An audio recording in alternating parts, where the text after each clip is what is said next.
I am Shahbaz and today we are discussing about our next topic which is energy.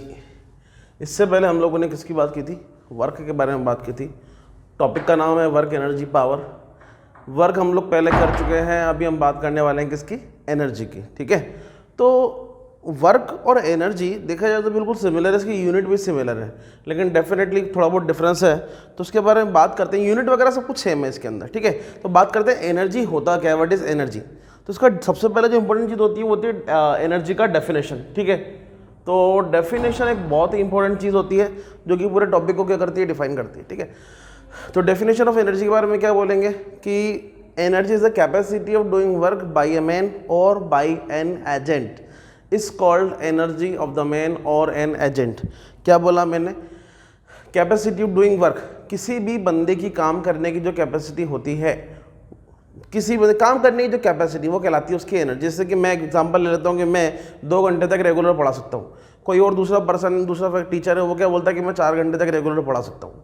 ठीक है, तो difference क्या आया? वो उसकी एनर्जी को 4 घंटे तक पढ़ा सकता है, वो 4 घंटे तक रेगुलर बोल सकता है. मेरी कैपेसिटी की मैं 2 घंटे तक रेगुलर बोल सकता हूँ. तो हम दोनों की कैपेसिटी दोनों की अलग अलग है, तो मतलब हम दोनों की एनर्जी का लेवल भी क्या होगा? डिफरेंट होगा. समझ में आ रहा है? तो मैंने क्या बोला? Capacity of doing work by a man or by an agent is called energy of the man or an agent. Correct? ठीक है, किसी भी बंदे की काम करने की जो कैपेसिटी होती है वो कहलाती है उसकी energy. Capacity of doing work by a man or by an agent is called energy of the man or an agent. ठीक है, तो ये कहलाता है आपका एनर्जी का डेफिनेशन. ये सबसे इंपॉर्टेंट चीज़ है, आपको पता होना चाहिए डेफिनेशन ऑफ एनर्जी. हो सकता है सब्जेक्ट एग्जाम में पूछ ले. तो बात करते हैं इसकी यूनिट की.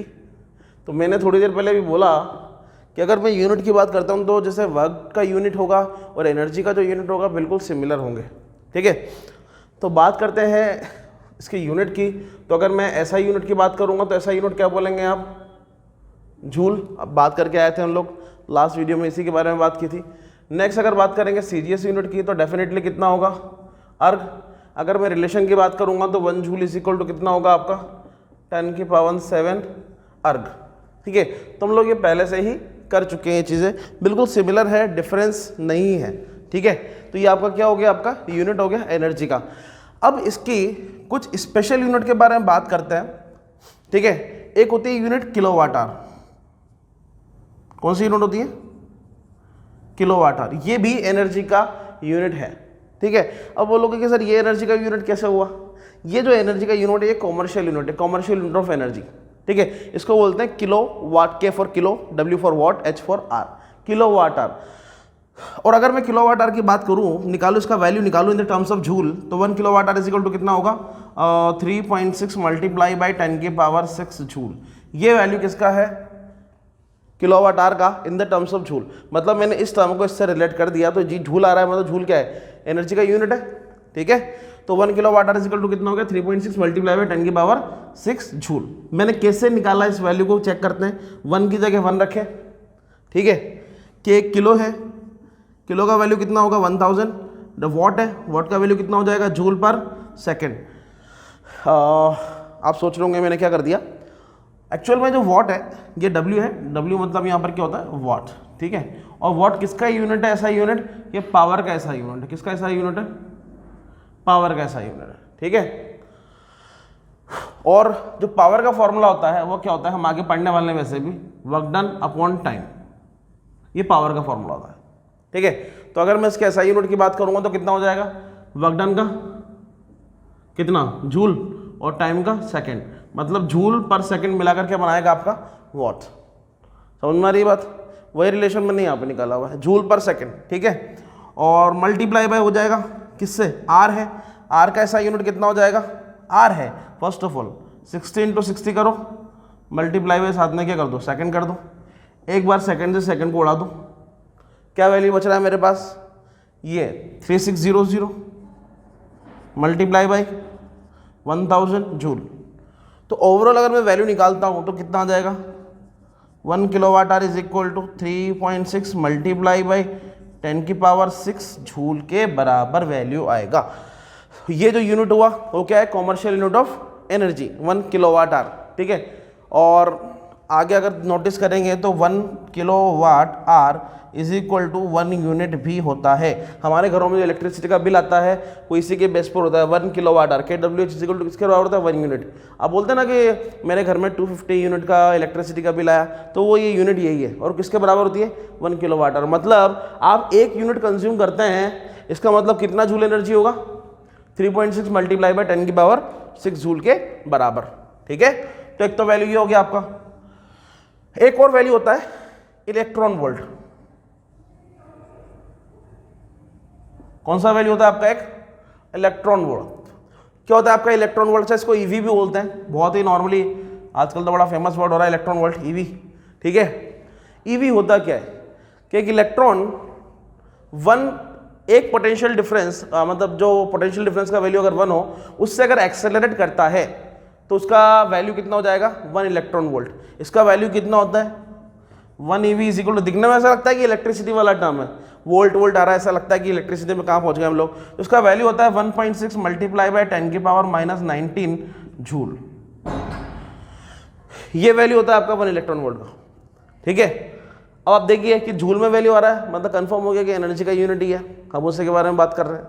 ठीक है, तो 1 electron volt is equal to कितना होगा, 1.6 मल्टीप्लाई बाय 10 की पावर -19 जूल। डायरेक्टली याद रखना है, ऑब्जेक्टिव क्वेश्चन बन सकता है, इसलिए हम लोग इसको याद रख लेते हैं। ठीक है, तो ये हो गया हमारे पास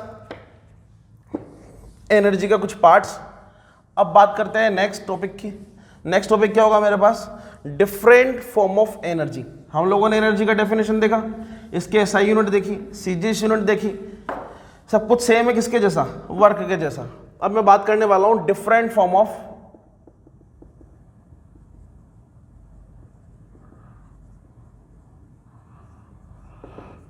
किसकी बात करने वाला हूं मैं, डिफरेंट फॉर्म ऑफ एनर्जी की। ठीक है, अब एनर्जी के डिफरेंट डिफरेंट फॉर्म होते क्या हैं यार, बहुत नॉर्मल सी बात है कि एनर्जी के डिफरेंट फॉर्म यहां पर पूछे जा रहे हैं। जैसे कि इलेक्ट्रिकल एनर्जी, वो भी एक एनर्जी है, लाइट एनर्जी, साउंड एनर्जी, ये सब क्या है, एनर्जी के डिफरेंट डिफरेंट यूनिट ही हैं। ठीक है, तो मैं इनके एक बार बस नाम वर्बली लिख देता हूं यहां पे, डेफिनेटली हम उससे रिलेट कर पाएंगे। पहला होता है आपका heat energy,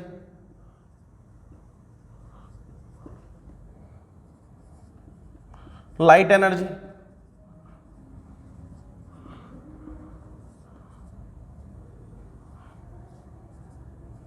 sound energy,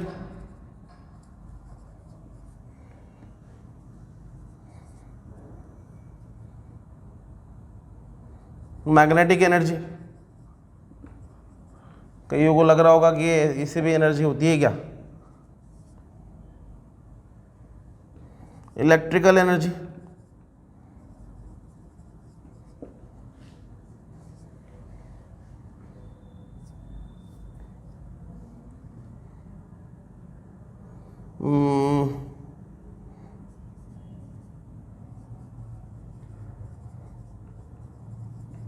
nuclear energy,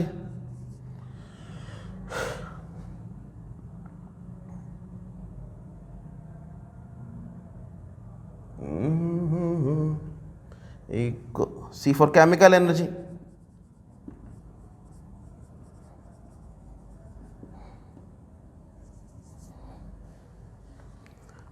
electrical energy, light energy, heat energy, sound energy, nuclear energy, chemical energy.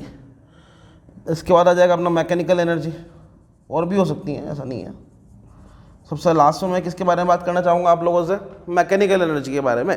ठीक है, और भी डिफरेंट फॉर्म ऑफ टाइप्स हो सकती हैं, यहाँ पर कोई बड़ी बात नहीं है। सबसे लास्ट में बात करेंगे किसके बारे में, मेनली हमारा टारगेट बात करना है किसका, मैकेनिकल एनर्जी का। सबसे पहले बात करते हैं हीट एनर्जी की, कि हीट एनर्जी क्या होती है, what is heat energy.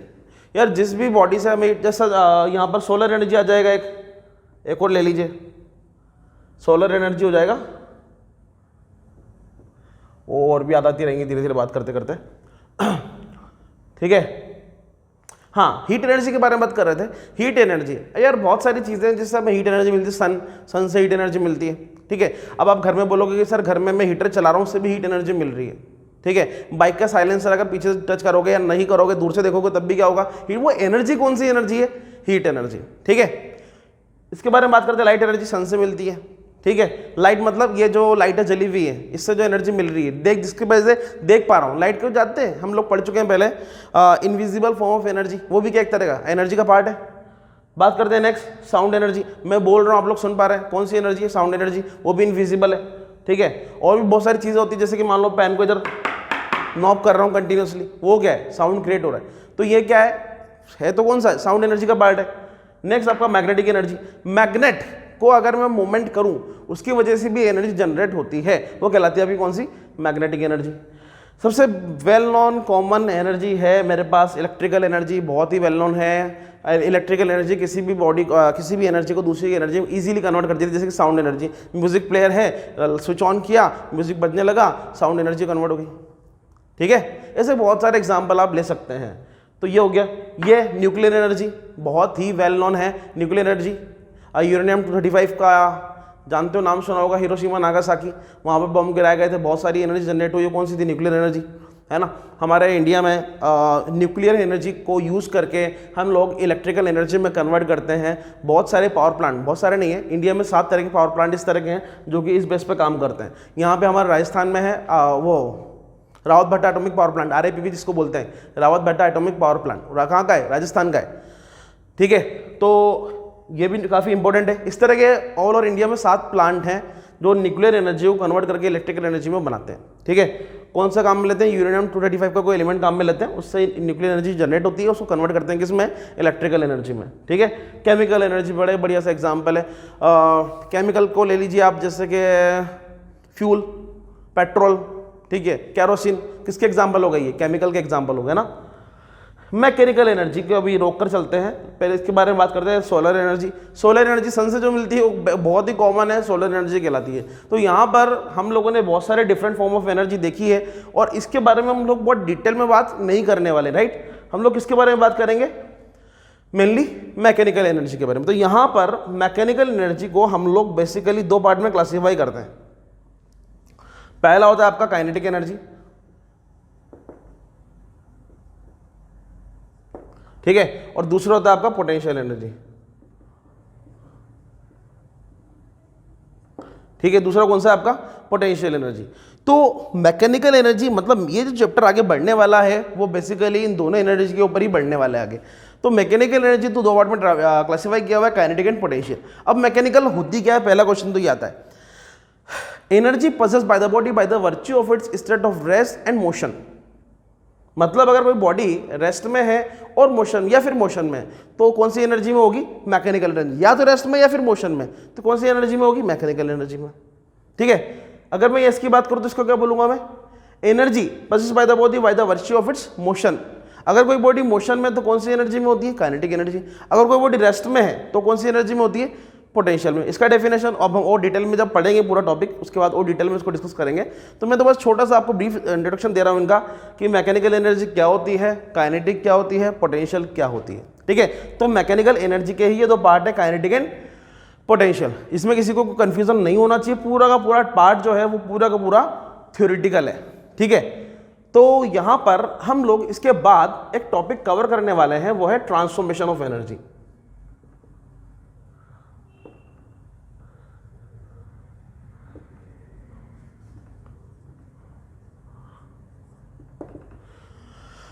Topic का नाम क्या है, ट्रांसफॉर्मेशन ऑफ एनर्जी। एनर्जी का ट्रांसफॉर्मेशन कैसे होता है। अब यार बहुत ही कॉमन सा एक टॉपिक दे दिया है, मैं सिर्फ यहाँ पर थ्योरेटिकली बात करूँगा कि एनर्जी ट्रांसफॉर्म किससे किस तरह होती है, किस में होती है। जैसे कि मैं ड्रम को बीट कर रहा हूँ रेगुलर बेसिस पे, ठीक है, तो मेरी एनर्जी किस में कन्वर्ट हो रही है, साउंड एनर्जी में। आपको आवाज़ सुनाई दे रही है, मैं ड्रम बीट कर रहा हूँ और साउंड आपको सुनाई दे रहा है, मतलब क्या हो रहा है, एनर्जी रिलीज हो रही है, और किस फॉर्म में हो रही है, साउंड एनर्जी की फॉर्म में। राइट, क्लियर है। तो यहां पर इस तरह के मैं एग्जांपल देने वाला हूं, ट्रांसफॉर्मेशन ऑफ एनर्जी की, एनर्जी किस तरह ट्रांसफर करती है। तो मेरा पहला मैंने लिया बीटिंग अ ड्रम, उसमें हो क्या रहा है कि मैकेनिकल एनर्जी किस में कन्वर्ट हो जा रही है, आपकी साउंड एनर्जी में। ठीक है, रूम हीटर की बात कर लेते हैं, रूम हीटर किस में कन्वर्ट होता है, इलेक्ट्रिकल एनर्जी किस में कन्वर्ट होती है, साउंड एनर्जी में। स्पीकर म्यूजिक सिस्टम की बात करते हैं, electrical energy converted into sound energy. समझ रहे हो, हीटर में क्या हुआ था, इलेक्ट्रिकल एनर्जी किस में कन्वर्ट होती है, हीट एनर्जी में। समझ में आ रहा है। मैं इसकी बात कर लेता हूँ, केमिकल एनर्जी, केमिकल एनर्जी कौन सा लिया था मैंने एग्जांपल, पेट्रोल फ्यूल, गाड़ी में फ्यूल डलाओ और चलाओ, केमिकल डलाया, केमिकल एनर्जी था, गाड़ी घुमा के ला रहे हो, मतलब किस में कन्वर्ट हो गया, मैकेनिकल एनर्जी में। मतलब जो फ्यूल था वो केमिकल एनर्जी किस में कन्वर्ट हो गई आपकी, मैकेनिकल एनर्जी में। समझ रहे हो मेरी बात, ठीक है। और लाइट एनर्जी तो बहुत ही वेल नोन एग्जाम्पल है, सन की लाइट आती है, सोलर एनर्जी बहुत कॉमन एग्जाम्पल है। सन की लाइट किस में कन्वर्ट हो जाती है आपकी, हीट एनर्जी में। सन क्या करता है, हीट और लाइट दोनों का सोर्स है, तो हीट एनर्जी भी देता है और लाइट एनर्जी भी देता है, ठीक है। बाहर जाके खड़े हो जाओ धूप में, मजा आएंगे, क्यों मजे आएंगे, क्योंकि इधर हीट एनर्जी भी दे रहा है और लाइट एनर्जी भी दे रहा है। तो सन दोनों तरह की एनर्जी प्रोड्यूस करता है। लाइट एनर्जी को मैं किसी भी फॉर्म में कन्वर्ट कर सकता हूँ। आपने देखा होगा सोलर प्लेट्स, सोलर प्लेट से क्या हो रहा है, हीट एनर्जी गिर रही है उसके ऊपर, और हीट एनर्जी किस में कन्वर्ट हो जा रही है, इलेक्ट्रिकल एनर्जी में। और फिर आप इलेक्ट्रिकल एनर्जी को किसी और एनर्जी में कन्वर्ट कर लो। तो ये क्या है, डिफरेंट फॉर्म ऑफ एनर्जी में इस तरह ट्रांसफर कर सकता हूँ। बहुत सारे एग्जाम्पल ले सकते हो, एक दो नहीं 10 एग्जाम्पल ले सकते हो आप, ठीक है। जैसे कि मैं इलेक्ट्रिकल एनर्जी की बात करता हूँ, इलेक्ट्रिक बेल में, इलेक्ट्रिक बेल में क्या होता है, जैसे आप स्विच ऑन करोगे करंट फ्लो होगा, और जब करंट फ्लो होगा तो इलेक्ट्रिकल एनर्जी किस में कन्वर्ट हो जाएगी, मैग्नेटिक एनर्जी में। आपने सुना होगा कि इसमें टेम्परेरी मैग्नेट लगा होता है, ठीक है। तो वो टेम्परेरी मैग्नेट क्या करता है, थोड़ी देर के लिए मैग्नेट बनता है, जब जब करंट फ्लो होता है तो वहां पर इलेक्ट्रिक एनर्जी किस में कन्वर्ट हुई, मैग्नेटिक एनर्जी में, है ना। आपने वो सुना होगा इलेक्ट्रोप्लेटिंग, वहां पर इलेक्ट्रिक एनर्जी किस में कन्वर्ट हो गई, केमिकल एनर्जी में। करंट फ्लो हुआ केमिकल कंपाउंड से, 2 पार्ट में ब्रेक हुआ, सुना है वो, पढ़ा होगा chemical effect of electric current वाला टॉपिक। तो उसमें ये डिफरेंट फॉर्म ऑफ एनर्जी को हम लोग क्या कर रहे हैं, डिफरेंट उसमें कन्वर्ट कर सकते हैं, ट्रांसफॉर्म कर सकते हैं। तो एक छोटा सा टॉपिक था यहाँ पे, ये एनर्जी, ये डिफरेंट फॉर्म ऑफ एनर्जी है, और इसके बाद हमने क्या किया, ट्रांसफॉर्मेशन ऑफ एनर्जी, ठीक है। अब ऐसी कौन कौन सी डिवाइसेज हैं जो एनर्जी को कन्वर्ट कर सकती है, करती ही है। मैं म्यूजिक सिस्टम की बात करता हूँ। म्यूजिक सिस्टम अरे यार ऐसे तो बहुत कॉमन थ्योरी है, आप अपने लॉजिक से भी लिख सकते हो इसको। म्यूजिक सिस्टम क्या करता है, music system is a device which convert electrical energy into sound energy.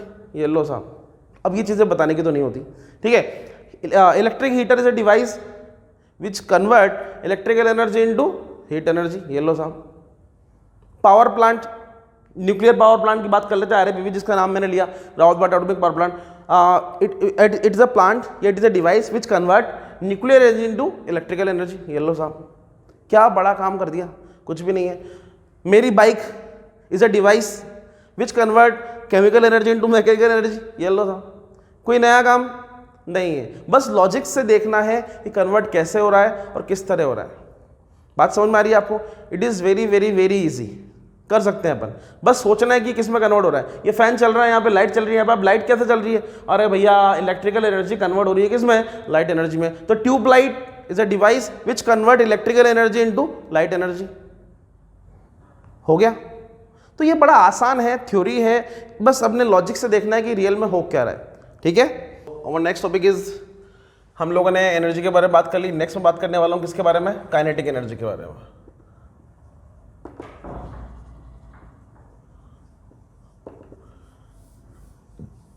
Kinetic energy के बारे में बात करने वाले हम लोग। ये क्या था, मैंने क्लासिफिकेशन ऑफ एनर्जी कराया था, उसके डिफरेंट पार्ट कराए थे। मैकेनिकल एनर्जी आया था, मैकेनिकल एनर्जी को मैंने 2 पार्ट में क्लासीफाई किया हुआ है। पहला था आपका काइनेटिक, था पोटेंशियल। तो पहले हम लोग प्रॉपरली काइनेटिक एनर्जी की बात करने वाले हैं कि काइनेटिक एनर्जी क्या होता है, what is kinetic energy, right. तो काइनेटिक एनर्जी क्या था, डेफिनेशन मैंने क्या बोला था कि energy possessed by the body by the virtue of its motion.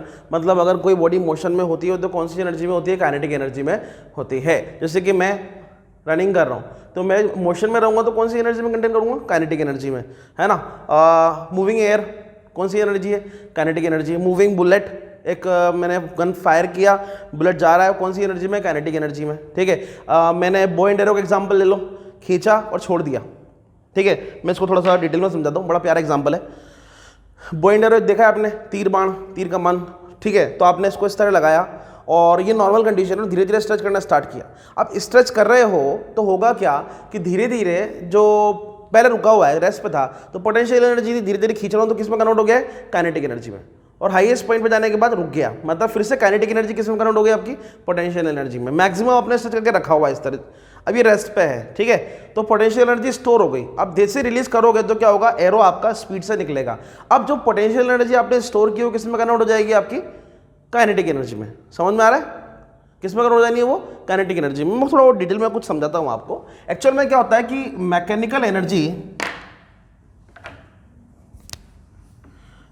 Energy जो होती है वो किसके बराबर होती है, सम ऑफ काइनेटिक प्लस पोटेंशियल के बराबर होती है। इस तरह समझिए इसको, ठीक है।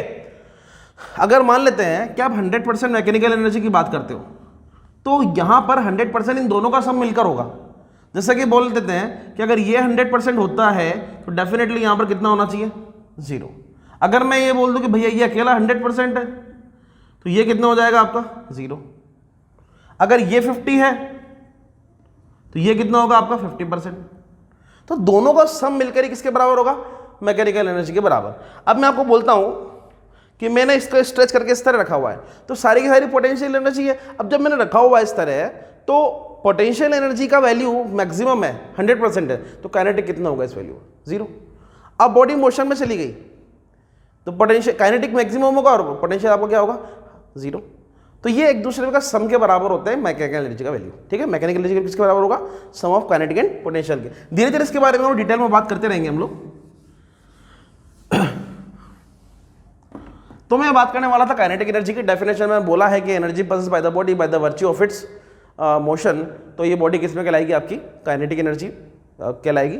और काइनेटिक एनर्जी बॉडी किस में होती है, आपकी मोशन में होती है, मूविंग कंडीशन में होती है। जो सबसे बड़ी एग्जांपल है मूविंग एयर, ठीक है। तो ये काइनेटिक एनर्जी का एग्जांपल हो गया। अब बात करते हैं एक्सप्रेशन की, मैथमेटिकल एक्सप्रेशन की, एक्सप्रेशन फॉर काइनेटिक एनर्जी।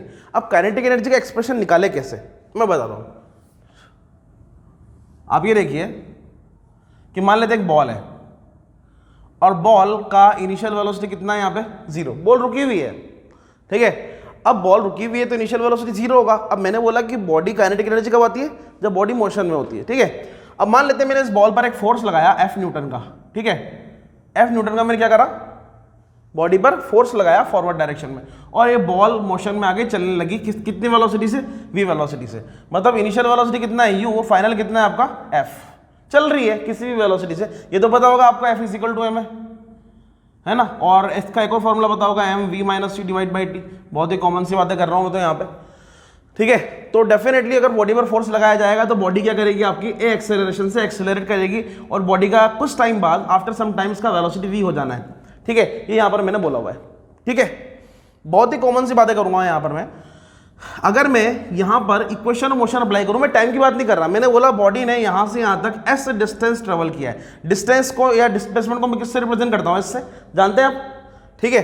तो अगर मैं बोलूं आपको कि यहां पर इक्वेशन ऑफ मोशन अप्लाई करूं तो v² = कितना हो जाएगा, u² + 2as। एग्री, सारा वैल्यू किसमें है, वेक्टर क्वांटिटी में, लगाने की जरूरत नहीं है। अब मैंने बोला कि बॉडी का जो इनिशियल वेलोसिटी कितना है आपका, 0 है, ठीक है। अगर मैं यहां से बोलूं कि वैल्यू, अगर मैं s का वैल्यू निकालूं तो s = कितना हो जाएगा भैया, v² / 2a के बराबर होगा या नहीं होगा। v किसका वैल्यू निकाला मैंने, s का। इतना डिस्टेंस या डिस्प्लेसमेंट ट्रेवल करेगा बॉडी, v² / 2a वैल्यू आ जाएगा। अब अगर मैं वर्क डन का वैल्यू लगाता हूं w, एक बार बताओ वर्क डन लगा सकता हूं नहीं लगा सकता, सोच के देखो। वर्क डन का वैल्यू मैं लगा सकता हूं, वर्क डन लगा सकता हूं नहीं लगा सकता, पहले सोचिए। वर्क डन अप्लाई कर सकता हूं क्या, वर्क डन कर सकता हूं क्या। बॉडी पर फोर्स लगाया and body must be displaced due to the application of force. Force must be applied on the body and body must be displaced due to the application of force. मैंने body पर force लगाया और body ने move करना start किया, ठीक है। तो मैंने जब बॉडी पर फोर्स लगाया और बॉडी ने मूव किया तो वर्क डन हुआ या नहीं हुआ, ये देखिए। आप बोलोगे होगा, और वर्क डन होगा तो क्या मैं इसको, ये सोचिए, f को क्या लिख सकता हूँ, m/a/s लिख सकता हूँ क्या, गलत तो नहीं कर रहा। f = m है यहाँ पे, इससे कर सकते हैं ऐसा। तो w वैल्यू कितना हो जाएगा, किसका वैल्यू पुट कर रहा हूँ मैं, s का वैल्यू पुट कर रहा हूँ। तो कितना हो जाएगा यहाँ पर s का value, m as it is होगा, a एज इट इज होगा, और वैल्यू कितना हो जाएगा s का वैल्यू, v² / 2a, और ये ब्रैकेट बंद, ठीक है। इससे a से f फिनिश। तो w = कितना हो गया आपका, mv² / 2। मतलब w = कितना हो गया आपका, ½ mv², which is equal to kinetic energy. तो काइनेटिक एनर्जी का जो वैल्यू निकला हो कितना होगा आपका, ½ mv²। ये v है, u नहीं है, ठीक है। ये काइनेटिक एनर्जी का वैल्यू हो गया। अगर आप इसका यूनिट कैलकुलेट करेंगे तो यूनिट फिर से क्या आना है आपका, जूल आना है। कंफ्यूज मत होना, करके दिखा देता हूँ। मास का कितना होगा, किलोग्राम, और वेलोसिटी का कितना होगा, मीटर पर सेकंड का होल स्क्वायर। स्क्वायर लगा हुआ है इसलिए स्क्वायर लगा दिया। कैलकुलेट करेंगे, याद करो मैंने ऐसे बताया था, kilogram into metre square upon second square. क्या बन गया फिर से, जूल बन रहा है। फोर्स मल्टीप्लाई बाय डिस्प्लेसमेंट, याद करो, ठीक है। तो फिर से वैल्यू किस में आ गया आपका, जूल में। मतलब वैल्यू तो आपका यूनिट जो होगा वो सब में सेम आना है, कंफ्यूज नहीं होना इसके लिए। तो ये काइनेटिक एनर्जी का फॉर्मूला निकला है मेरे पास, kinetic energy is equal to half M we square, ठीक है। ये हो गया यहाँ पे। आगे चलते हैं नेक्स्ट। ऐसे कौन कौन से फैक्टर हैं जो factor on which kinetic energy depends, ऐसे कौन कौन से फैक्टर हैं इनमें काइनेटिक डिपेंड करता है। बड़ा ही आसान सा काम है, सामने देख लीजिए, फॉर्मूला बता देगा कौन कौन से फैक्टर इनमें काइनेटिक एनर्जी डिपेंड कर रहा है। पहला बॉडी का मास एंड वेलोसिटी, नॉर्मल सी बात है यार, कुछ नया थोड़ी बताओ। मास बढ़ाओगे काइनेटिक एनर्जी का वैल्यू बढ़ जाएगा, वेलोसिटी बढ़ाओगे बढ़ जाएगा। मतलब ओवरऑल इन पे ऐसे फैक्टर है जिन पर क्या होगा, बॉडी का काइनेटिक एनर्जी डिपेंड कर रहा है। कोई नई बात है क्या इसके अंदर, kinetic energy is directly proportional to mass and velocity का square. Kinetic energy is directly proportional to mass of the body. अरे कर सकते हैं क्या भैया, kinetic energy is directly proportional to mass of the body and square of the velocity, कर सकते हैं क्या। कोई भी नया काम हो तो बता दो मेरे को, यहाँ पे सब कुछ सिंपल ही तो है, क्या बोलते हो। तो ये फैक्टर है जिन पर बॉडी का काइनेटिक एनर्जी क्या करता है, डिपेंड करता है, ठीक है। काफी आसान है। नेक्स्ट टॉपिक की बात कर रहे हैं हम लोग। काइनेटिक एनर्जी का फॉर्मूला काफी इंपॉर्टेंट है, कई सारे सवाल आ सकते हैं इसके बेसिस पे। नेक्स्ट बात कर रहे हैं रिलेशन बिटवीन, नेक्स्ट टॉपिक है मेरे पास, काफी इंपॉर्टेंट है ये, relation between momentum which is represented by P and kinetic energy. मैं क्या करने वाला हूं, मोमेंटम और काइनेटिक एनर्जी के बीच में क्या करने वाला हूं, मैं रिलेशन निकालने वाला हूं। बड़ा ही आसान है, काफी इंपॉर्टेंट भी है, सवाल भी बहुत सारे बनते हैं इससे। तो relation between momentum and kinetic energy की बात करने वाले हैं। आपको पता है काइनेटिक एनर्जी का फॉर्मूला कितना होता है आपका, हाफ एम वी स्क्वायर, ठीक है। एंड मोमेंटम का फॉर्मूला क्या होता है, P is equal to M V. जानते हो क्या मोमेंटम, वेक्टर क्वांटिटी भैया, quantity of motion present in the body is called momentum. NLM में पढ़ा होगा आप लोगों ने, एनएलएम, और एनएलएम में कहाँ पढ़ा होगा, न्यूटन सेकंड लॉ से थोड़ा पहले, ठीक है। P is equal to M V, quantity of motion present in the body is called momentum, ठीक है। अब आप ये देखिए कि मोमेंटम ये है, ये वेक्टर क्वांटिटी है। अगर मैं यहाँ पर इसका स्क्वायर करता हूँ तो क्या पूरे टर्म का स्क्वायर हो जाएगा, सोच के देखिए। अगर मैं ऐसा लिखूँ तो क्या ये ऐसा दिखेगा आपको, P square is equal to M V का होल स्क्वायर पॉसिबल है क्या, या आप इसको और सिंप्लीफाई करके लिख दीजिए, M square V square possible है क्या। गलत तो नहीं कर रहा भैया। अगर मैं स्क्वायर करूँगा LHS में तो RHS में भी स्क्वायर होना है या नहीं होना, LHS RHS बराबर होने चाहिए, तभी तो बराबर का साइन सर्वाइव करेगा, अदरवाइज नहीं करेगा, ठीक है। तो मैंने यहाँ पर क्या किया, इसको इक्वेशन नंबर 1 मान लेते हैं, इसको इक्वेशन नंबर 2 मान लेते हैं। और अगर मैं इक्वेशन नंबर 1 में divide and multiply by v करूं तो कैसा होगा, सॉरी v की जगह m करो, sorry divide and multiply by m करें तो क्या होगा। तो काइनेटिक एनर्जी का वैल्यू कितना होगा देखते हैं एक बार, half M we square multiply by m upon m। कर सकता हूं क्या, देखना एक बार।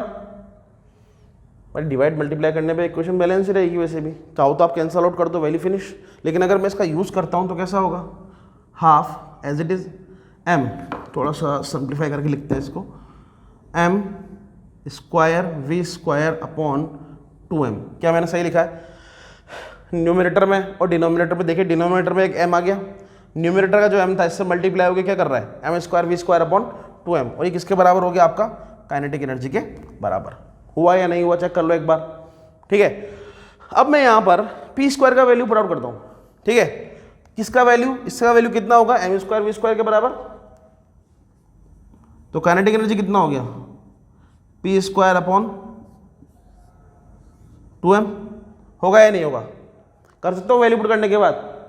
मैं कर दूंगा भाई question number 1 and 2, value put कर दिया मैंने, आंसर आ गया मेरा kinetic energy is equal to p square upon 2m।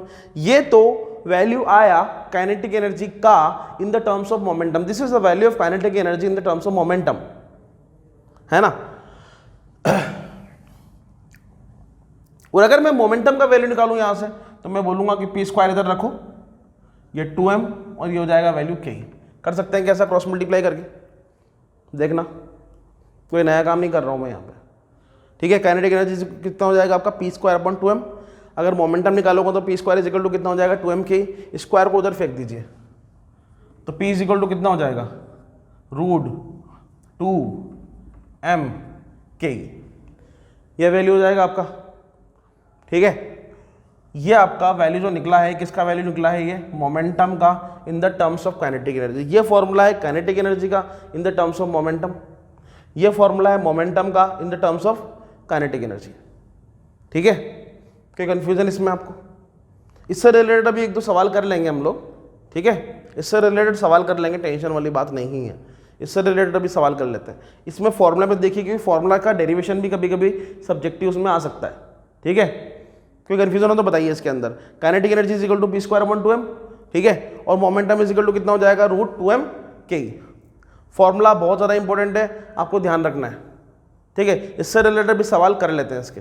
तो मैंने बोला कि हम लोग अभी मोमेंटम और काइनेटिक एनर्जी का जो रिलेशन निकाला था उससे रिलेटेड कोई क्वेश्चन कर लेते हैं।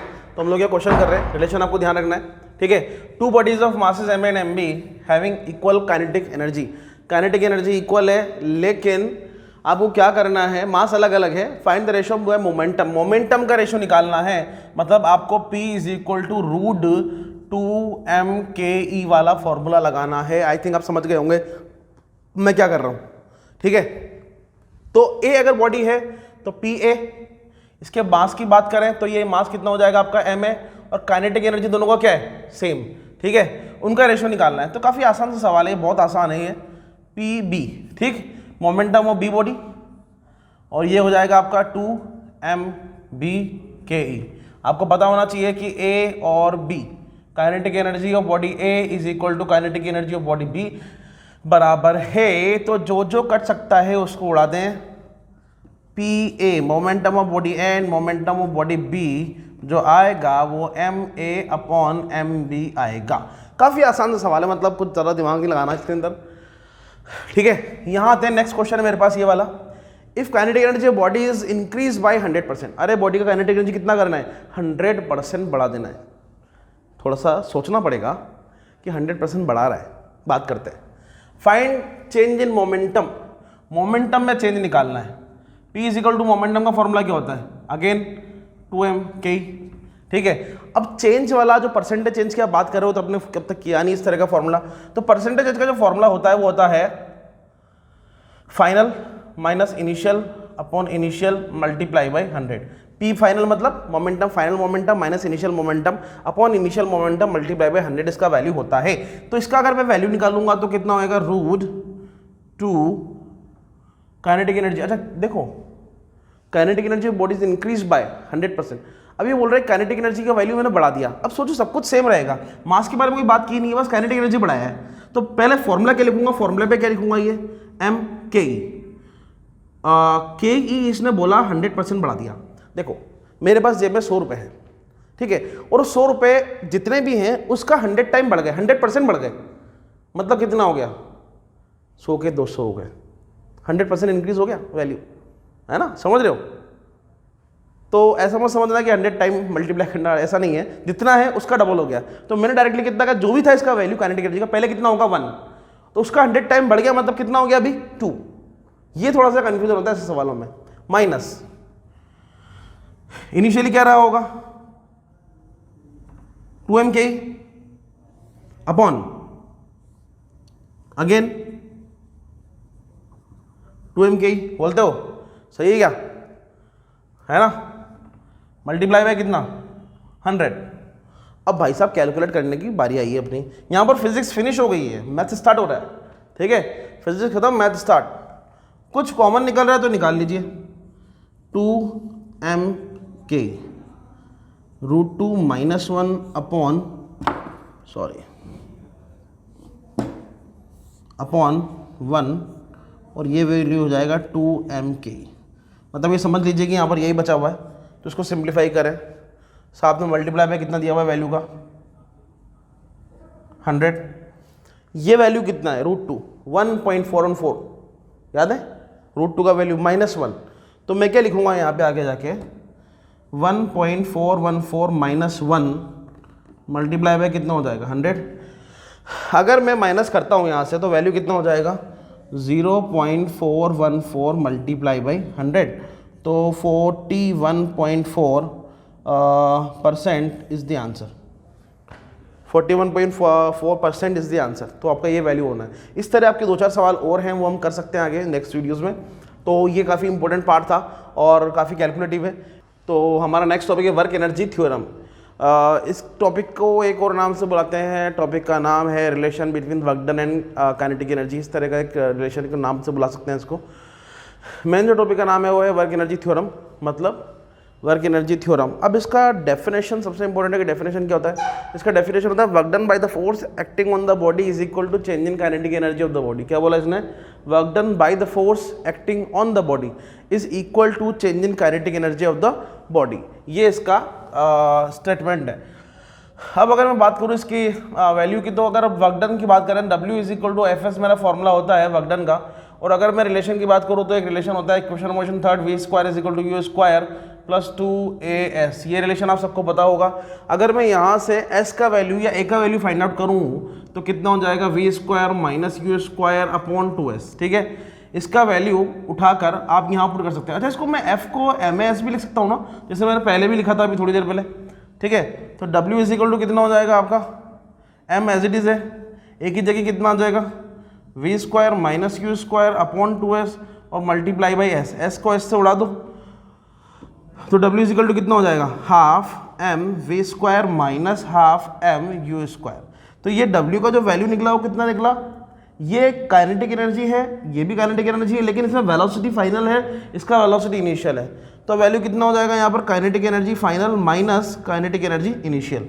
आप इस टर्म को क्या बोलते हैं, फाइनल और इनिशियल को आप क्या बोलते हैं, W is equal to del K E. ये रिलेशन बोल सकता हूं क्या, डेल के ई मतलब क्या होगा आपका चेंज इन काइनेटिक एनर्जी। तो W इज इक्वल टू कितना हो जाएगा आपका डेल के ई। ठीक है, तो ओवरऑल डेल के ई की अगर बात करूं, डेल के ई क्या है, कि चेंज इन काइनेटिक एनर्जी, और इसका वैल्यू कितना होगा kinetic energy final minus kinetic energy initial. ये वैल्यू आ गया इसका। ठीक है, तो मतलब वर्क डन का जो स्टेटमेंट है यहाँ पर वर्क एनर्जी थ्योरम का, वो क्या बोलूंगा कि work done by the force acting on the body is equal to change in kinetic energy of the body. Work done by the force acting on the body is equal to किसके बराबर हो जाएगा आपका change in kinetic energy of the body के बराबर। तो confuse नहीं होना कि यार वर्क डन काइनेटिक एनर्जी से कैसे निकाल लिया। कई बार क्वेश्चन ऐसे देखने को मिलेगा आपको कि जहां पर काइनेटिक एनर्जी का वैल्यू गिवन होगा और आपको वर्क डन पूछ रहा होगा।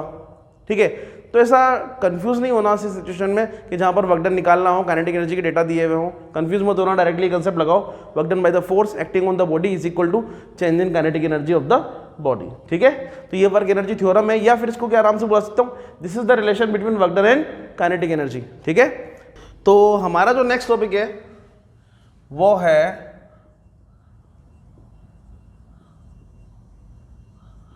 Potential energy. ठीक है, हम लोग इसको किससे रिप्रेजेंट करते हैं शॉर्ट फॉर्म में, P से रिप्रेजेंट करते हैं पोटेंशियल एनर्जी। ठीक है, अब इससे पहले हम लोगों ने क्या किया था, काइनेटिक एनर्जी कवर अप किया है, उसके बाद हम लोग क्या कर रहे हैं पोटेंशियल एनर्जी कवर अप कर रहे हैं।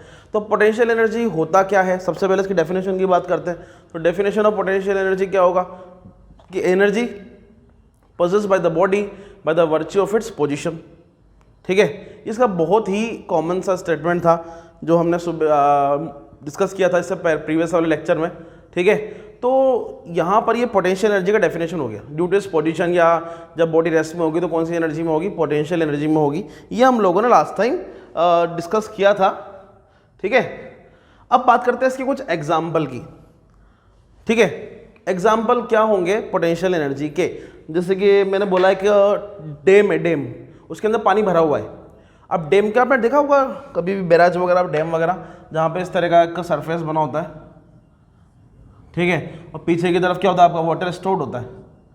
ठीक है, यहाँ पे कुछ गेट वगैरह लगे होते हैं पानी निकलने के लिए, और जैसे गेट खुलते हैं तो क्या होगा, पानी बहुत सारा रिलीज होता है। तो जो स्टोर्ड वाटर है कौन सी एनर्जी कंटेन करके रखता है आपका, पोटेंशियल एनर्जी। मैंने एग्जांपल लिया था वो बोइंडेरो वाला, मैं धीरे धीरे ला रहा हूँ, तो काइनेटिक एनर्जी किस में कन्वर्ट हो जा रही है इस केस में, पोटेंशियल एनर्जी में, राइट। और यहाँ पर लाकर जब रखा हुआ है तो मेरे जो काइनेटिक एनर्जी है सारी की सारी किस में कन्वर्ट हो चुकी है, मैक्सिमम कंडीशन में पोटेंशियल में, और जैसे मैं रिलीज करूंगा तो पोटेंशियल किस में कन्वर्ट हो जाएगी, अगेन काइनेटिक में, ठीक है। तो स्टोर्ड एनर्जी जो बात करी जा रही है कि कौन सी है आपकी, पोटेंशियल एनर्जी, ठीक है। और इसको मैं एक और स्टेटमेंट बोल सकता हूं, due to the height above the earth surface, और भी बोल सकता हूं मैं, इसको आगे हम लोग डिस्कस करेंगे। पोटेंशियल एनर्जी का बेसिक डेफिनेशन क्या है, energy possessed by the body by the virtue of its state of rest, या फिर कह दो कि ड्यू टू द शेप और साइज और सिचुएशन ऑफ द बॉडी, ठीक है। शेप कैसी है, साइज कैसी, सिचुएशन कैसी, उस पर भी ये डिपेंड करता है, ठीक है। तो यहाँ पर इसके कुछ एग्जाम्पल हम लोगों ने देखे। अब इसकी क्लासिफिकेशन की बात करते हैं। पोटेंशियल एनर्जी को मैं दो पार्ट में क्लासीफाई करता हूँ, पहला होता है जीपीई और एक होता है आपका ईपीई। जीपीई मतलब क्या होगा, ग्रेविटेशन पोटेंशियल एनर्जी, और ईपी क्या होगा आपका, elastic potential energy, gravitational potential energy. तो अभी हम पहला जो टॉपिक लेने वाले हैं इसके बाद वो कौन सा होगा आपका, ग्रेविटेशनल पोटेंशियल एनर्जी, ये मेरा टॉपिक है। अब ग्रेविटेशनल पोटेंशियल एनर्जी क्या होता है, इससे पहले जो पोटेंशियल एनर्जी था उसमें क्या बोला मैंने, ड्यू टू इट्स पोजीशन और size situation of the body, ठीक है। अभी मैं क्या बोल रहा हूँ उसका डेफिनेशन, ग्रेविटेशन पोटेंशियल एनर्जी का, due to its position of the object, due to the position of the object, energy possessed by the body due to the position of the object, ठीक है। अगर आप चाहो तो उसको ऐसा बोल सकते हो कि हाइट अबोव द सरफेस, कि अर्थ के सरफेस से बॉडी का हाइट कितना है, बॉडी कहां पर है एज कंपेयर टू अर्थ, ठीक है। तो ग्रेविटेशन पोटेंशियल एनर्जी का डेफिनेशन ये हो गया है। स्टेटमेंट बहुत ज़्यादा यूटिलाइज नहीं होगा, लेकिन हाँ इसका जो एक्सप्रेशन निकल कर आएगा वो डेफिनेटली बहुत ज़्यादा इंपॉर्टेंट होने वाला है। मैं एक एग्जांपल लेकर आपको समझाता हूँ। ये इसका एक्सप्रेशन ले लेते हैं। ये मान लीजिए आपका सरफेस है, एक m मास का ब्लॉक सरफेस में पड़ा हुआ है, ठीक है। अब मैं क्या कर रहा हूँ, इस ब्लॉक को उठाकर यहाँ से h हाइट पर ले जा रहा हूँ। कितनी हाइट पर ले गया मैं, h हाइट पर, ठीक है। अब मुझे ऐसा बोला जा रहा है कि आप ग्रेविटेशनल पोटेंशियल एनर्जी निकालिए, तो पोटेंशियल एनर्जी का फॉर्मूला जो आएगा वो आएगा mgh, ठीक है। और वो कैसे आया ये सोचते हैं। आपका वर्क डन का फॉर्मूला क्या होता है, W = Fs, यही होता है। यहाँ पर F जो लग रहा है वो क्या लग रहा है कि मैं ब्लॉक को उठा रहा हूँ और ले जा रहा हूँ कहाँ, अपवर्ड डायरेक्शन में। तो अपवर्ड डायरेक्शन में मैं फोर्स क्या कर रहा हूँ, एक फोर्स अप्लाई कर रहा हूँ, और ये फोर्स जो होगा मैं कह सकता हूँ कि जो फोर्स होगा वो किसके बराबर होगा, mg के बराबर, क्योंकि डाउनवर्ड डायरेक्शन में क्या लग रहा होगा, mg, acceleration due to gravity small g और मास ऑफ द बॉडी, ठीक है। यहाँ पर जितनी हाइट पर मैं लेके जा रहा हूँ उसको मैंने क्या नाम दिया है यहाँ पर, h, तो ये s की जगह क्या आ जाएगा, h। तो ये किसके बराबर हो गया वैल्यू मेरे पास, पोटेंशियल एनर्जी के बराबर, ठीक है, समझ रहे। अगर मैं इसको बोलूं कि आप यहां पर वर्क डन की बात कर रहे हैं, वर्क डन जो मैंने काम में लिया है, आप ये देखिए वर्क डन के लिए कंडीशन क्या है कि फोर्स अप्लाई होना चाहिए और बॉडी डिस्प्लेस होना चाहिए। जब मैं बॉडी को ऊपर लेकर जाऊंगा तो क्या मैं बॉडी पर फोर्स अप्लाई करूंगा, जैसे कि ब्लॉक पड़ा हुआ है यहाँ पे, इसको उठा के ऊपर लेके जा रहा हूँ, तो क्या मैंने फोर्स अप्लाई किया, हाँ जी किया। तो आप ये देखिए कि जिस डायरेक्शन में मैंने फोर्स अप्लाई किया, क्या बॉडी का डिस्प्लेसमेंट उसी डायरेक्शन में है, आंसर इज यस। जिस डायरेक्शन में फोर्स अप्लाई कर रहा हूं डिस्प्लेसमेंट भी उसी डायरेक्शन में है। तो वर्क डन जो होगा इस सिचुएशन में कितना होगा, positive, W = Fs cos theta, याद है आपको। इस कंडीशन में एंगल कितना होगा कि फोर्स भी ऊपर लग रहा है और डिस्प्लेसमेंट भी ऊपर है, कितना वैल्यू आएगा, mgh। एग्री, समझ में आ रहा है नहीं आ रहा।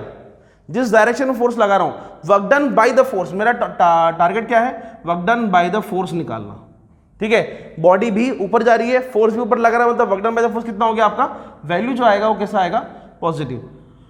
दूसरा होगा वर्क डन बाय ग्रेविटी, इसका वैल्यू कितना आएगा, सोचो सोचो सोचो, बॉडी ऊपर जा रही है और work done by gravity, gravitation force का लग रहा है डाउनवर्ड डायरेक्शन में, दोनों एक दूसरे के अपोजिट होंगे या नहीं होंगे, Fs cos 180 डिग्री, कितना वैल्यू आया यहाँ पर, -mgh। समझ रहे हो, फोर्स अगर लग रहा है उस डायरेक्शन में, बॉडी उधर ही जा रही है, तो वर्क डन क्या हो गया आपका, पॉजिटिव। फोर्स लग रहा है नीचे और बॉडी जा रही है ऊपर, तो वैल्यू कितना हो गया, -mgh। तो पोटेंशियल एनर्जी का जो ओवरऑल फॉर्मूला रहेगा अपने पास इस केस में वो रहेगा mgh, और यहाँ पर h क्या है, m क्या है बॉडी का मास, g क्या है आपका एक्सेलरेशन ड्यू टू ग्रेविटी, और h क्या है आपका यहाँ पर height above the earth surface, कि अर्थ की सरफेस से बॉडी कितने हाइट पर जा रही है, वो कहलाएगा आपका h, height above the earth surface. और जो पोटेंशियल एनर्जी है वो इसी से कंसीडर होती है। Is it clear? Height above the earth surface, potential energy is equal to किसके बराबर हो जाएगा आपका mgh के बराबर। ठीक है, काफी आसान है ये पार्ट। नेक्स्ट बात करते हैं कुछ बेसिक इंफॉर्मेशन की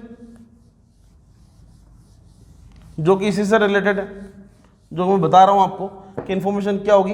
पहला m क्या है, मास ऑफ द बॉडी, अगर बॉडी का मास 0 हो जाएगा तो पोटेंशियल एनर्जी किसी काम की है नहीं। Acceleration due to gravity, h क्या है, height above the earth surface. अगर बॉडी आप ऊपर की तरफ जाती है, जैसे कि मान लीजिए मैं सिचुएशन बना देता हूं, एक ये सिचुएशन है और एक ये सिचुएशन है।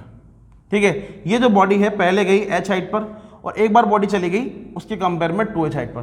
बोलिए किसका पोटेंशियल एनर्जी ज्यादा होगा? अब बोलेंगे इसका तो कम होगा, इस सिचुएशन में ज्यादा होगा। क्यों? दोनों कंडीशन में बॉडी का मास क्या है, m m m सेम है, मास में चेंज नहीं आया। किस में चेंज आया? h में, हाइट अबोव द सरफेस। तो क्या पोटेंशियल एनर्जी में चेंजेस आएगा? मैं कहा यस, पोटेंशियल एनर्जी में चेंजेस आएगा। जिसका h ज्यादा होगा, हाइट अबोव द सरफेस ज्यादा होगा, उसका पोटेंशियल एनर्जी भी ज्यादा होगा। Is it clear? तो ये छोटी सी यहां पर इंफॉर्मेशन है। ग्रेविटेशन पोटेंशियल एनर्जी कंप्लीट हो गया है यहां पे। अभी हम लोग बात करने वाले हैं किस पोटेंशियल एनर्जी की?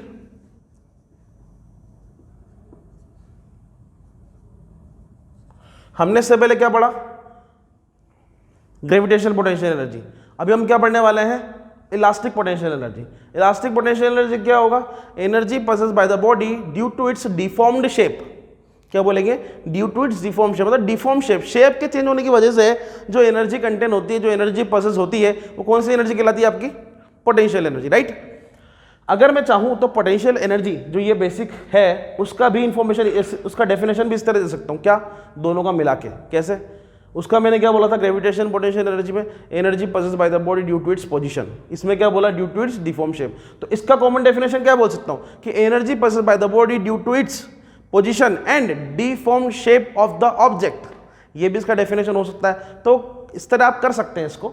इलास्टिक पोटेंशियल एनर्जी का डेफिनेशन मैंने क्या बताया? Energy possessed by the body due to its deformed shape, कि अगर कोई बॉडी की जो शेप है डिफॉर्म हो जाती है, बदल जाती है, तो भी उसके अंदर पोटेंशियल एनर्जी कंटेन करती है, तो भी वो बॉडी क्या करती है? पोटेंशियल एनर्जी कंटेन करती है। Is that clear? ये इसका बेसिक सा स्टेटमेंट है। अगर मैं बात करूं तो इसका एक और इसका एग्जांपल ले सकता हूं। एग्जांपल क्या लूंगा मैं? Elastic potential energy on spring. Spring में इलास्टिक पोटेंशियल एनर्जी की बात कर रहा हूं मैं, बहुत ध्यान से देखना, बड़ा एक प्यारा एग्जांपल है ये। एक स्प्रिंग मैंने ली और उसको मैंने एक ब्लॉक से कनेक्ट किया। ठीक है, ये सिचुएशन नंबर 1 है। एक सिचुएशन ये हो सकती है कि मैं इसको लेकर इस तरह पे क्या करा, मैंने इसको स्ट्रेच किया। ठीक है, मैंने इसको यहां पर क्या किया? स्ट्रेच किया। ठीक, और स्ट्रेच करके मैं यहां तक ले जा रहा हूं उसको। एक सिचुएशन ये है मेरे पास,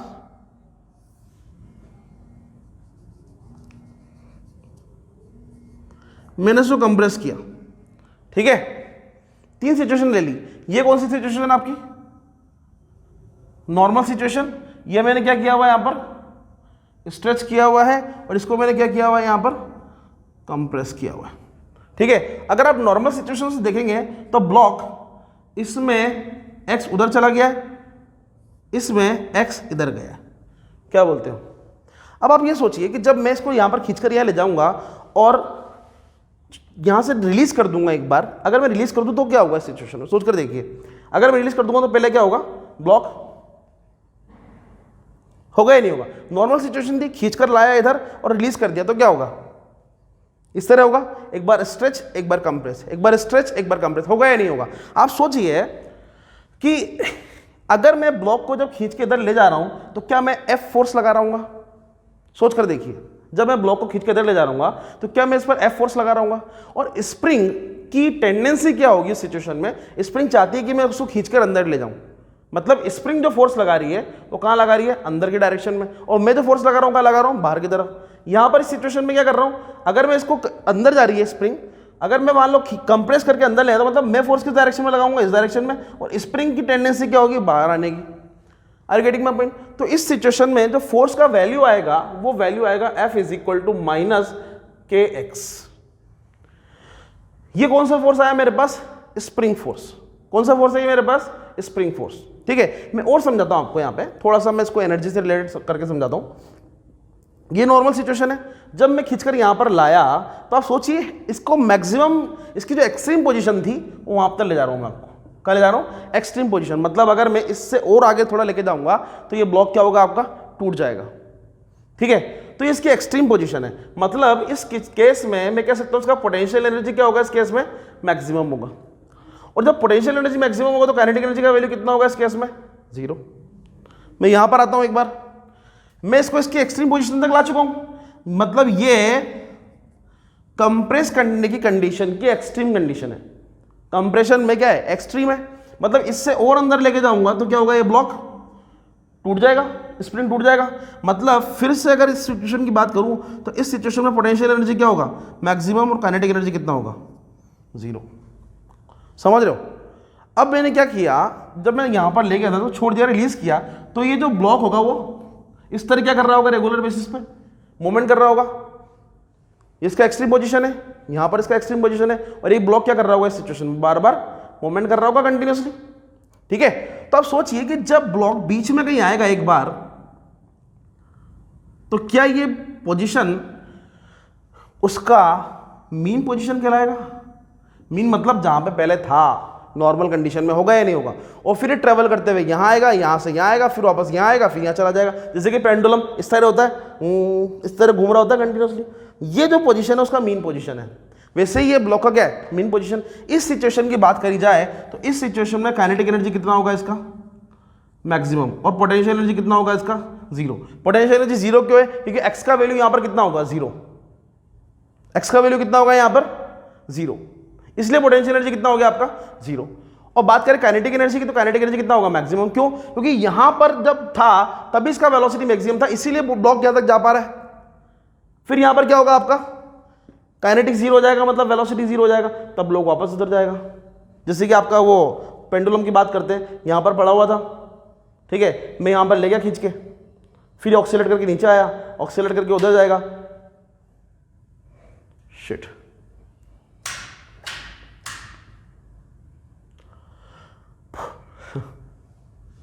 ठीक है, तो ऑक्सीलेट करके उधर गया,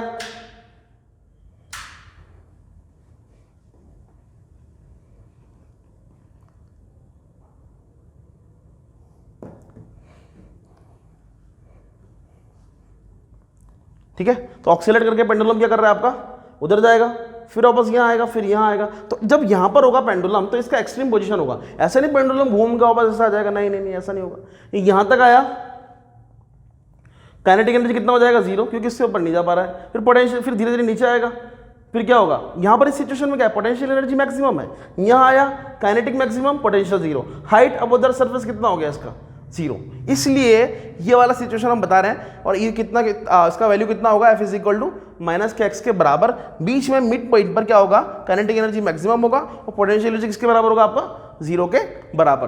तो ये था आपका पोटेंशियल एनर्जी के 2 पार्ट, काइनेटिक के हम पहले पढ़ चुके हैं, पोटेंशियल के 2 पार्ट हैं यहाँ पर, इलास्टिक एंड ग्रेविटेशनल, और दोनों ही कंप्लीट हो चुके हैं मेरे हिसाब से। तो हमारा जो नेक्स्ट टॉपिक है वो है potential energy on an elastic stretch spring by graphical method. मुझे पोटेंशियल एनर्जी निकालनी है, फोर्स मैंने निकाल लिया, F is equal to minus K X हमने निकाला है अभी। और अगर मैं बात करूँ पोटेंशियल एनर्जी की तो मुझे ये निकालना है। अब आप देखिए कि ये जो ग्राफ मैं बना रहा हूँ यहाँ पे ग्राफिकल मेथड से बना रहा है, तो ग्राफ किसके पीछे बनाना है मुझे, Fs मतलब स्प्रिंग फोर्स, और x क्या है आपका डिस्टेंस, है ना, और ये क्या है आपका xm मैक्सिमम डिस्टेंस। ठीक है, तो अगर मैं इसका ग्राफ बनाता हूँ और उसका एरिया अगर निकालता हूँ, अगर आपको एरिया के बारे में पता है तो मैं थोड़ा सा हिंट दे देता हूँ पहले कि ये x एक्सिस है, ये y एक्सिस है।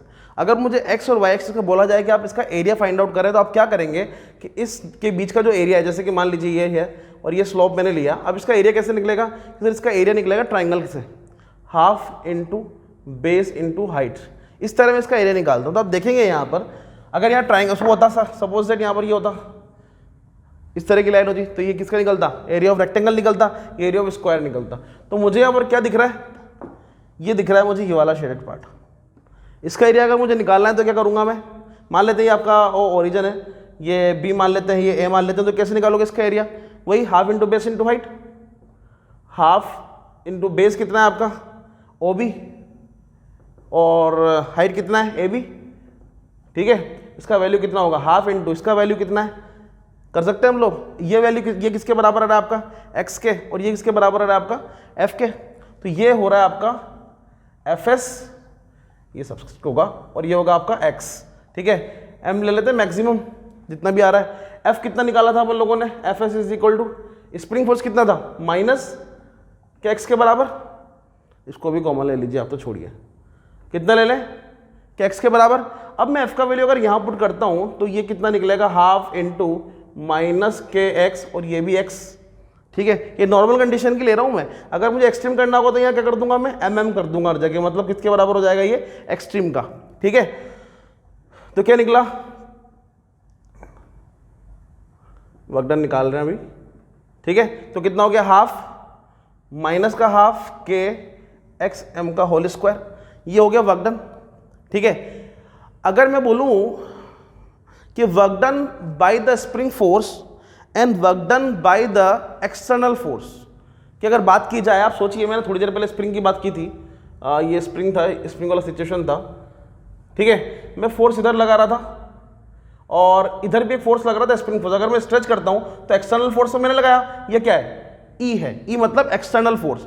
जब मैं एक्सटर्नल फोर्स लगाऊंगा तो स्प्रिंग क्या होगा आपका, इधर की तरफ फोर्स लगाएगा, वो होगा एफ एस।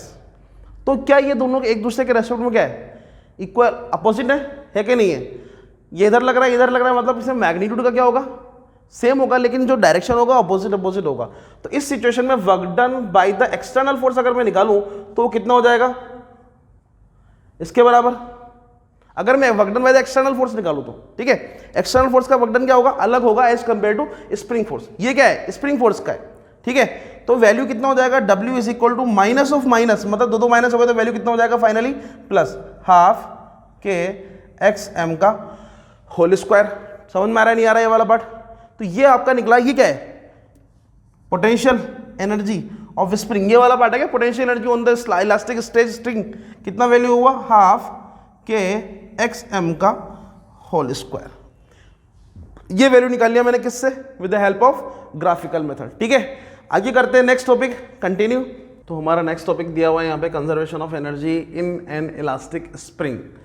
मुझे एनर्जी कंजर्वेशन की बात करनी है इलास्टिक स्प्रिंग की। हम लोगों ने थोड़ी ही देर पहले इसके बारे में डिस्कस किया था,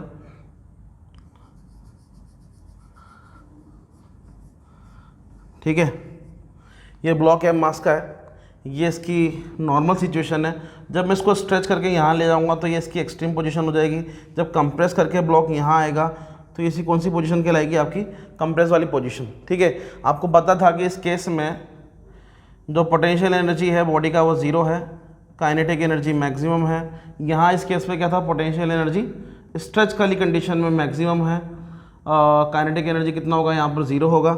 same situation potential energy maximum होगा और काइनेटिक एनर्जी कितना होगा आपका, zero.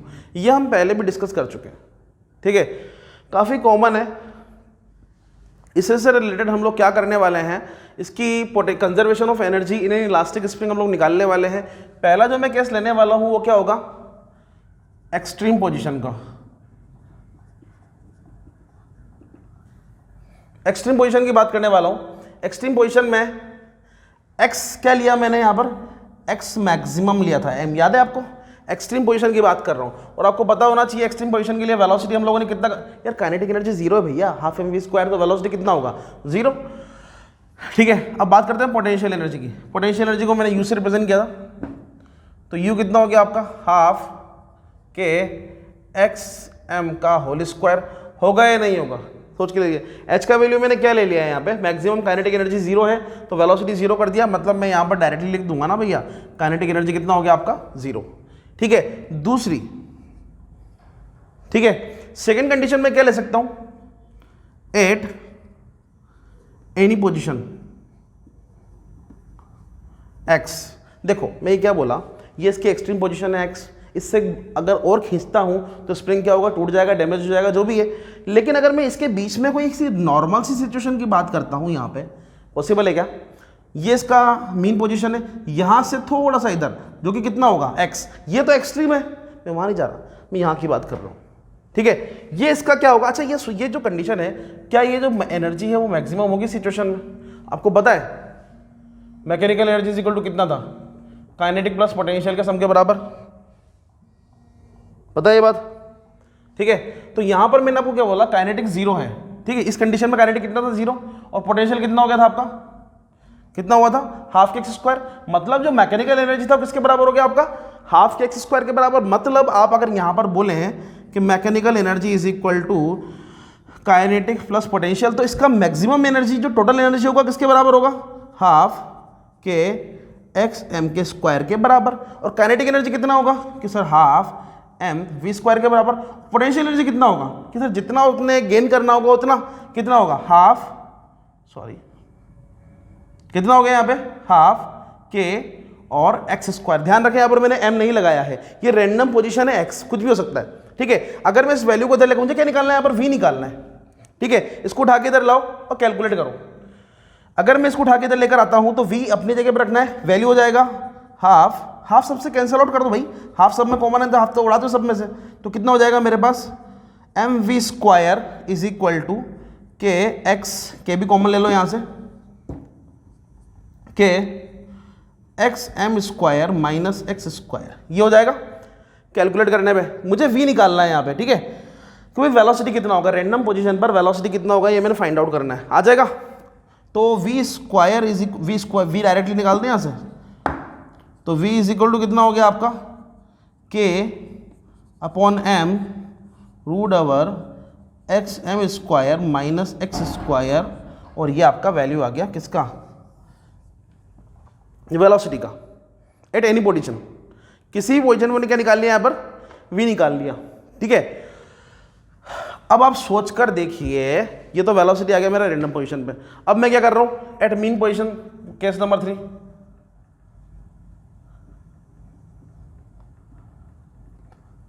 Eight mean position, mean position ये है। ठीक है, अगेन मैं वही कंसेप्ट लगाता हूं, mechanical energy is equal to किसके बराबर होगा, काइनेटिक प्लस पोटेंशियल के बराबर। आप देखिए कि इस कंडीशन में पोटेंशियल एनर्जी कितना है मीन पोजीशन पर, 0, मतलब ये वाला पार्ट पूरा कितना 0, तो वैल्यू कितना आ गया, half k x M square is equal to half M we square, correct है।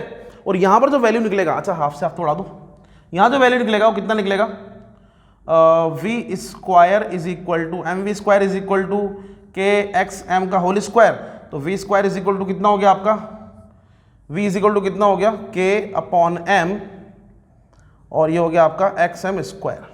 ये किसका वैल्यू है, ये वेलोसिटी निकला है, वो भी कितना, मैक्सिमम मीन पोजीशन पे।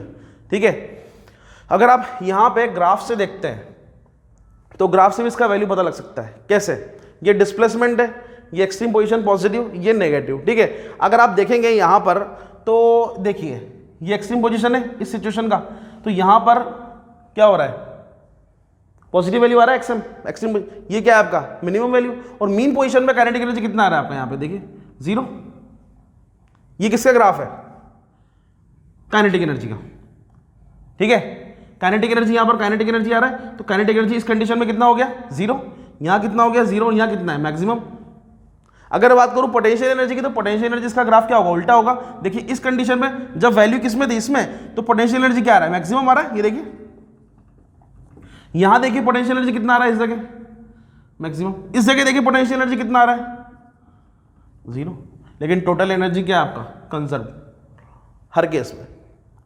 ठीक है, तो ये इसका पार्ट था छोटा सा, काफी नॉर्मल है, एक दो बार प्रैक्टिस करेंगे डेफिनेटली हो जाएगा। हमारा जो नेक्स्ट टॉपिक है वो है inter conversion of energy. Inter conversion of energy क्या होता है, मतलब एनर्जी का आपस में कन्वर्ट हो जाना is called inter conversion of energy.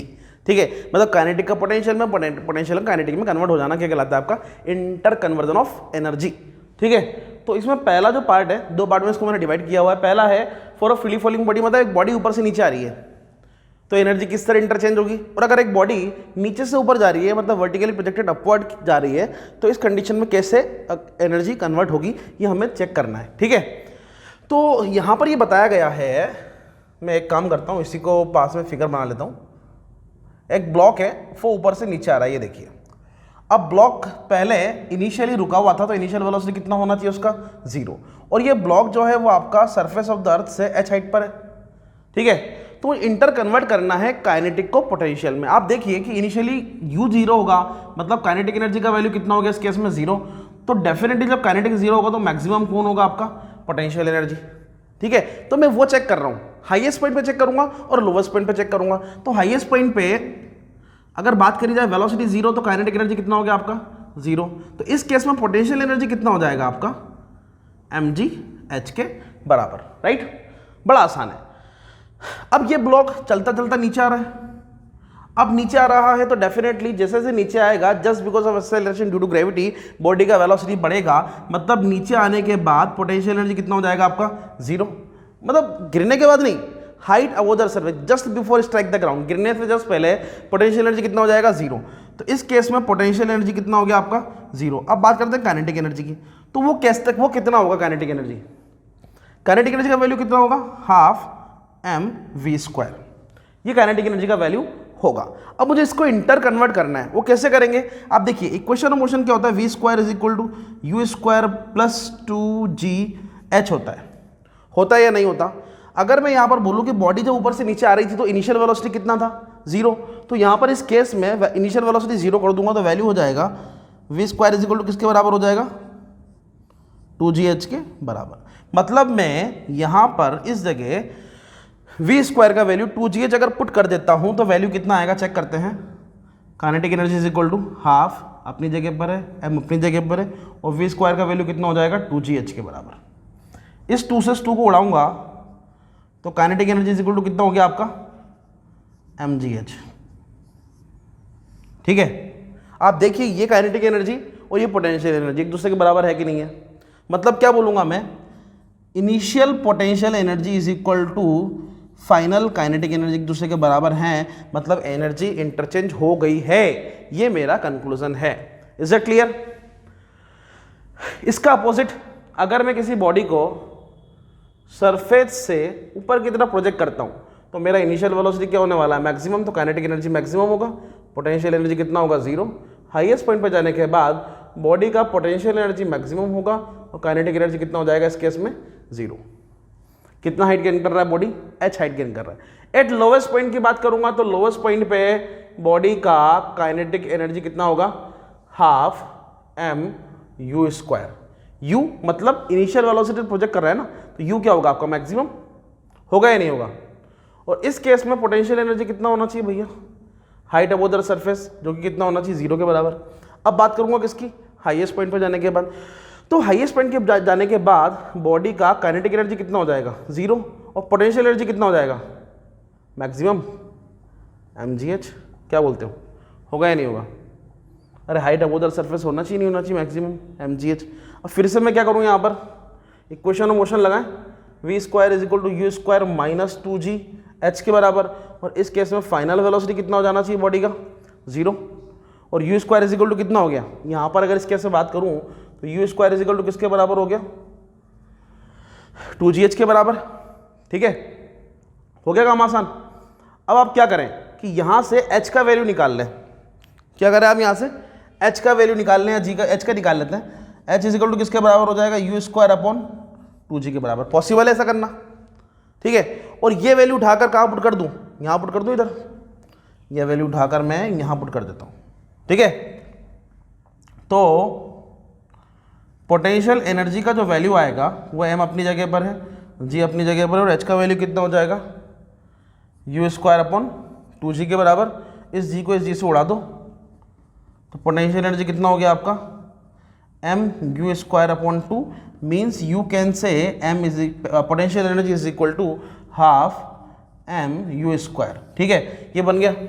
आप देखिए काइनेटिक एनर्जी के बराबर था, मतलब मैं क्या बोलूँगा, initial kinetic energy is equal to final potential energy. क्या बोलते हैं भाई? ठीक है, तो ये मेरा क्या हुआ यहाँ पर, इंटर कन्वर्जन हुआ काइनेटिक का पोटेंशियल में और पोटेंशियल का काइनेटिक में। एक बार इसको ठीक से देख लें, बड़ा ही आसान और बड़ा ही प्यारा टॉपिक है।